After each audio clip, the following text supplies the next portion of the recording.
Olá pessoal, graça e paz, mais uma semana que se inicia e hoje teremos um vídeo da minha aluna Andressa, da Anhanguera, onde ela vai estar falando da coluna cervical, falando da avaliação física e diagnóstico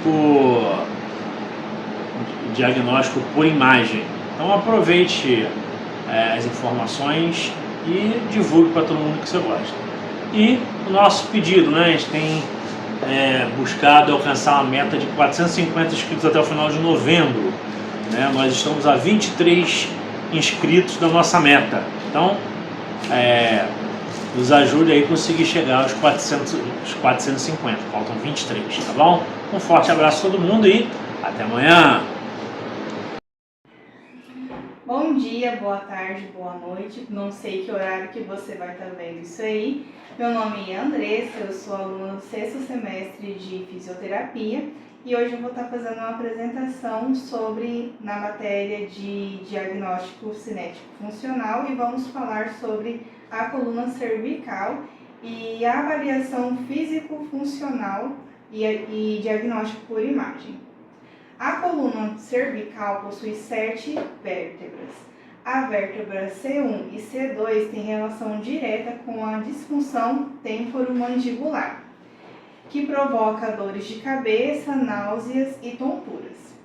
É uma região comumente atingida por artroses e hérnias discais.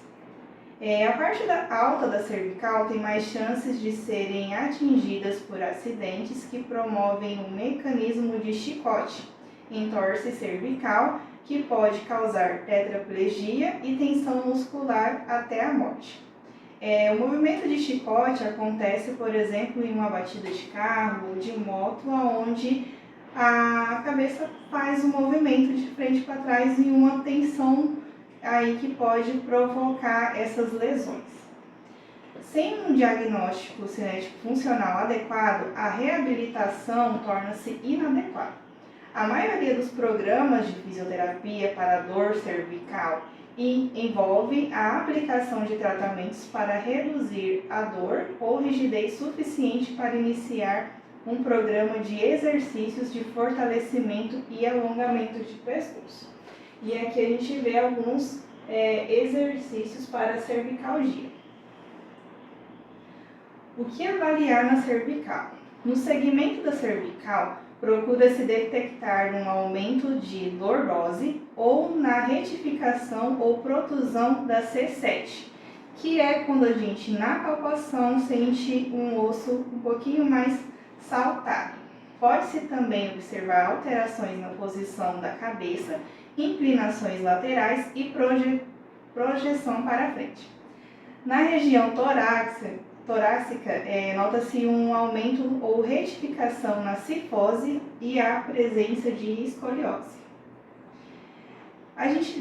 Para poder fazer uma avaliação adequada, a gente precisa buscar o histórico clínico do paciente. Qual a idade, a ocupação, a gravidade dos sintomas, o mecanismo da lesão, qual a atividade ou lazer habitual do paciente, o que o paciente é capaz de fazer funcionalmente, os sintomas surgiram imediatamente, qual é o histórico antes, durante e depois da lesão ou os sintomas que ele vem apresentando ao longo do tempo.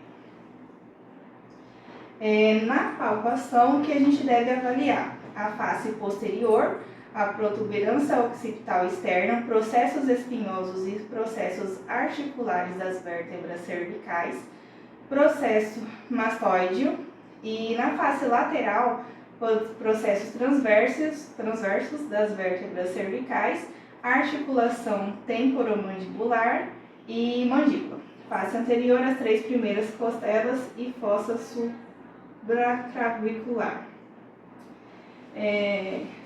Aqui a gente vê como que a gente faz a avaliação, como que o fisioterapeuta faz para fazer a avaliação do processo mastoideo, processo espinhoso de C7 e superfícies articulares. Exercício de avaliação para rotação cervical para a direita, rotação cervical para a esquerda. Flexão cervical, que a gente abaixa, a gente acaba fazendo um movimento passivo com o paciente. A lateralização cervical direita e a extensão cervical. Exames complementares mais usados para a cervicalgia são as radiografias e ressonância magnética. O que a gente deve avaliar nos exames de imagem? O alinhamento, as espações articulares, alterações congênitas, densidade óssea e transparência da imagem. Se for pelo SUS, né?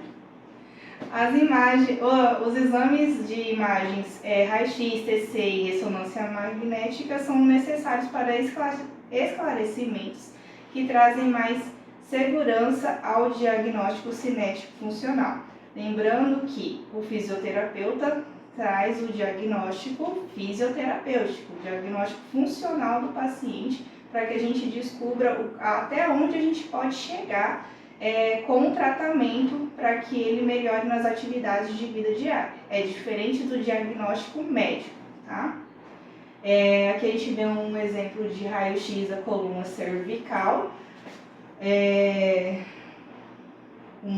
Essa daqui é na visão anterior, uma radiografia em perfil dinâmico na cervical, de visão lateral. E aqui a gente vê um modelo de ressonância magnética. E fora os exames de imagem, o que o fisioterapeuta pode estar utilizando para elaborar o diagnóstico são os testes clínicos especiais. O exame físico analisa a reação do paciente que sofre com dores cervicais e aos movimentos empregados para alcançar o diagnóstico.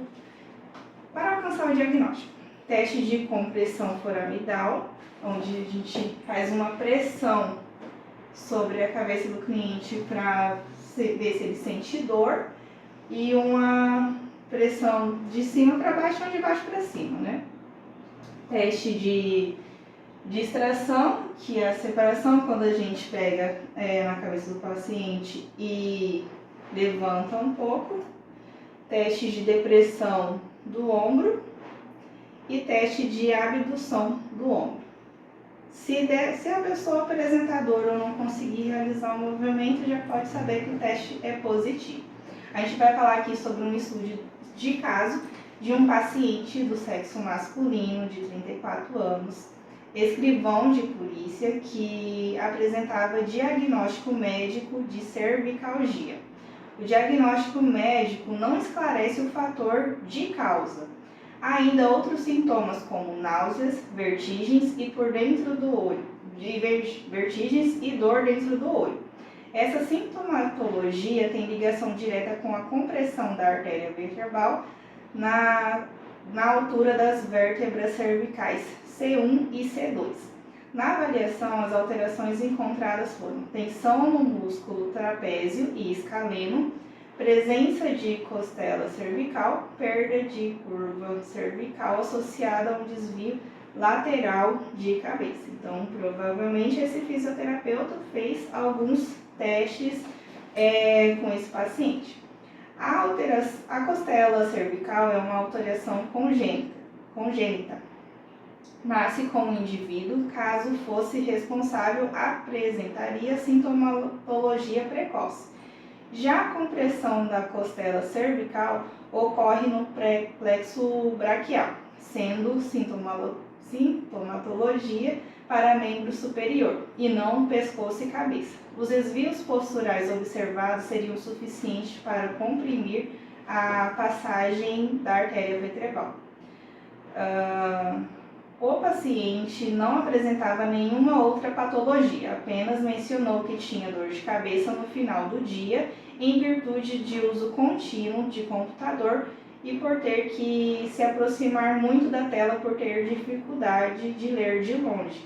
Então, a postura diária desse paciente já colaborava para que ele viesse a ter essa patologia.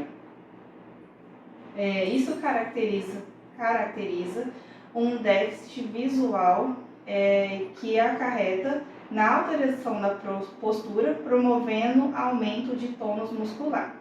instabilizando a coluna cervical e gerando um processo compressivo na coluna cervical.